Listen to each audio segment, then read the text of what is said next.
Hello बच्चों, हम लोग वाक्य शुद्धिकरण पढ़ रहे थे। तो इसमें देखिए फोर्थ हेडिंग पुनरुक्ति की अशुद्धियाँ। पुनरुक्ति मतलब पुनः उक्ति, पुनः मतलब फिर से, उक्ति मतलब कहा गया कि कोई भी कथन जो फिर से कहा गया हो। तो जब कोई कथन ऐसा होता है कि जिसमें एक ही बात का प्रयोग एक से अधिक बार किया जाता है तो वहाँ पुनरुक्ति की अशुद्धियाँ होती हैं कि जो बात दोहराई जाती है। तो ऐसी अशुद्धियों को दूर करने के लिए उसमें से एक बात को हटा देते हैं। किसी एक कथन को, मतलब एक कथन है तो उसमें कोई शब्द 2 बार कहा गया है तो उसमें से एक शब्द को हटा देते हैं वहाँ से, तब वो वाक्य शुद्ध हो जाता है। जैसे मैं आपका भवदीय कृपा पात्र हूँ। भवदीय मतलब भी होता है आपका, और आपका तो लिखा ही है, तो इसमें से कोई एक प्रयोग करेंगे, या तो आपका और या तो भवदीय। मैं भवदीय कृपा पात्र हूँ या फिर मैं आपका कृपा पात्र हूँ। इसी तरह से कृपया आप 3 दिन के लिए यहाँ आने की कृपा करें। तो कृपया और कृपा दोनों में ही अनुरोध किया गया है, तो दोनों में से किसी एक का प्रयोग करेंगे। या तो आप 3 दिन के लिए यहाँ आने की कृपा करें, अथवा कृपया आप 3 दिन के लिए यहाँ पर आएँ। तो एक चीज़ बार का प्रयोग करते हैं, एक शब्द का प्रयोग एक ही बार करते हैं। अगर वह एक बार से अधिक प्रयोग किया जाता है तो वाक्य अशुद्ध हो जाता है। इसी तरह से केवल 100 रुपये मात्र की बात थी।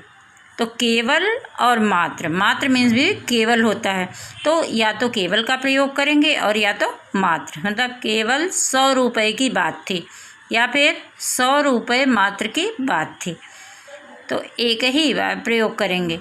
मैं यहाँ सकुशलता पूर्वक हूँ।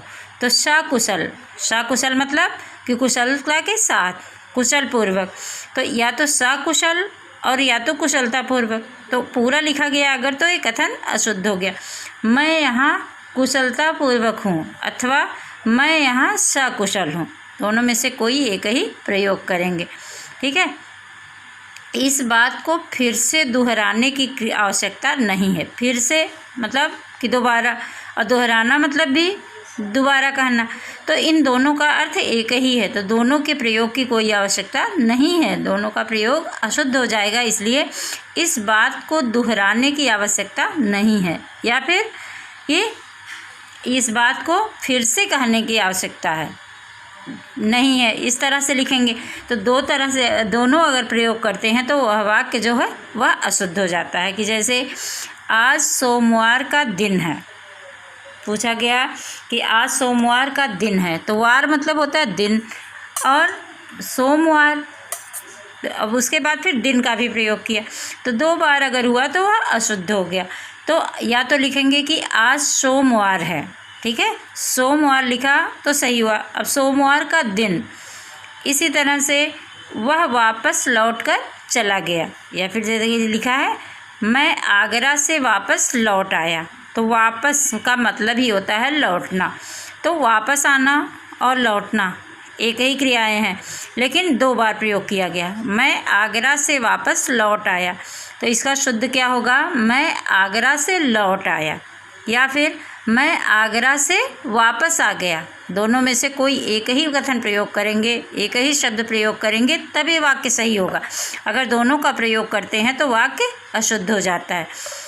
तो इस तरह से अगर ऐसी अशुद्धियाँ होती हैं कि जब एक ही शब्द जो है हम एक से अधिक बार प्रयोग करते हैं तो वाक्य अशुद्ध हो जाता है, और उसके लिए उसमें से एक शब्द को वहाँ से हटा देते हैं, तब वह वाक्य शुद्ध हो जाता है।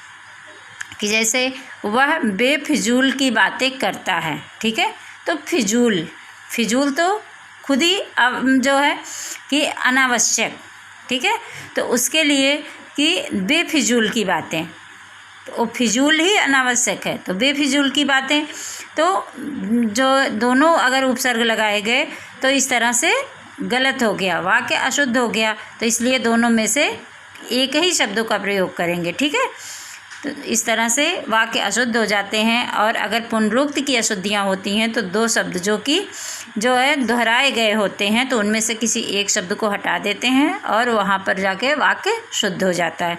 तो इस तरह से जो भी सेंटेंस दिया गया हो, जब वाक्य पढ़ते हैं आप लोग तो उसमें लगता है ना कि इसमें तो कोई गलती है ही नहीं। कभी कभी होता है कि पढ़ने में लगता है कि वाक्य बिल्कुल सही है, इसमें कोई अशुद्धि नहीं है, तो इसमें कौन सी अशुद्धि दूर करनी है। तो इसी तरह की अशुद्धियाँ होती हैं कि जिनको दूर करना होता है और उसके बाद वाक्य शुद्ध हो जाता है।